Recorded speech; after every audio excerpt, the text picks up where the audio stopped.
File ফের খুলে গেল। শুভেন্দু অধিকারী মুখ্যমন্ত্রী হতেই সেই ফাইল খুললেন। আজ প্রেস কনফারেন্স করে তিনি এই বিষয়টা জানালেন যে 3 জন আইপিএস কে সাসপেন্ড করা হয়েছে। মুখ্যমন্ত্রীকে অ্যারেস্ট করলে সব জানা যাবে। প্রাক্তন মুখ্যমন্ত্রী মমতা ব্যানার্জি, এখন আর মুখ্যমন্ত্রী নেই, উনি মমতা ব্যানার্জি।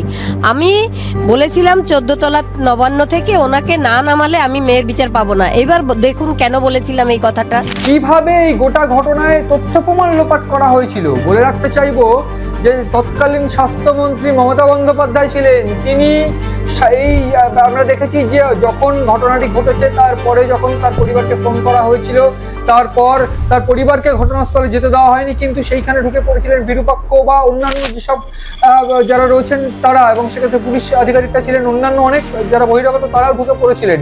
এইরকম অভিযোগ করা হয়েছিল খোদ পরিবারের তরফ থেকে, নির্যাতিতার পরিবারের তরফ থেকে। এবার প্রশ্ন হচ্ছে, যেখানে নির্যাতিতার পরিবার ঢুকতে পারেনি সেখানে বহিরাগতরা ঢুকলো কিভাবে? তথ্য প্রমাণ লোপাট করা হয়েছিল, এই অভিযোগ বারবার করে করা হয়েছিল। বিষয়টা হচ্ছে সেইখান থেকে ঘটনার পর মুখ্যমন্ত্রী কি অর্ডার দিয়েছিলেন, ওভার দ্য টেলিফোনে কি কথা হয়েছে, কার সঙ্গে কথা হয়েছে, কিভাবে গোটা প্রক্রিয়া চলেছে, সেক্ষেত্রে শুভেন্দু অধিকারী পরিষ্কার করে বলছেন যে সিবিআই এর যে তদন্তভার সিবিআই সেটা করবে, কিন্তু বিভাগীয় যে তদন্ত সেইটা আমরা করব।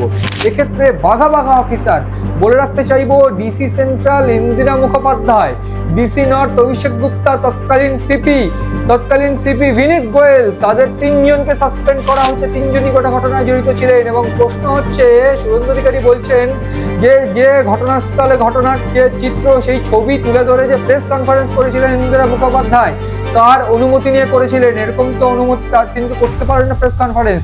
কার অনুমতি নিয়ে তিনি করেছেন? পরিষ্কার করে এই প্রশ্নটা উত্তর দিতে হবে, এবং এক্ষেত্রে তাদেরকে সাসপেন্ড করে তাদের বিরুদ্ধে বিচার বিভাগীয় তদন্ত শুরু হবে।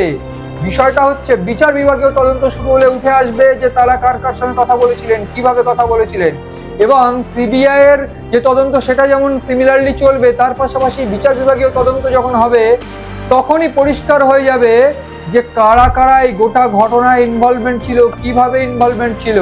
এক্ষেত্রে রাজ্য সরকার তাদের নিজেদের পার্টে, নিজেদের ভূমিকা থেকে কিন্তু এই বিচার বিভাগীয় তদন্ত করবে। বলে রাখতে চাইবো, রত্না দেবনাথ বিজেপি বিধায়ক বা বলা বলে বিজেপি বিধায়ক পানিহাটির, তিনি কিন্তু অভিযোগ করেছেন যে তিনি বারবার করে অভিযোগ করেছিলেন বা তিনি বলেও ছিলেন যে আমার কাছে টাকার অভিযোগ দেওয়া হয়েছিল, টাকার অভিযোগ দিচ্ছিলেন আইপিএস অফিসার। তখন তিনি বলেছেন যে আপনার কাজের যে ব্যাচ আইপিএস ব্যাচ, সেই আইপিএস ব্যাচ পেতে আপনার যে কষ্ট হচ্ছে তার থেকে বেশি কষ্ট করে আমার মেয়ে আজকে এইখানে, তাকে মেরে ফেলা হয়েছে আর আপনি টাকার অফার দিচ্ছেন। এই অভিযোগ করার পর বারবার আমরা এই চিত্র দেখেছি। সেক্ষেত্রে সুপ্রিম কোর্ট হাইকোর্ট বারবার করে হাইকোর্টের দ্বারস্থ হয়েছেন, সুপ্রিম কোর্টের দ্বারস্থ হয়েছেন এই নির্যাতিতার পরিবার।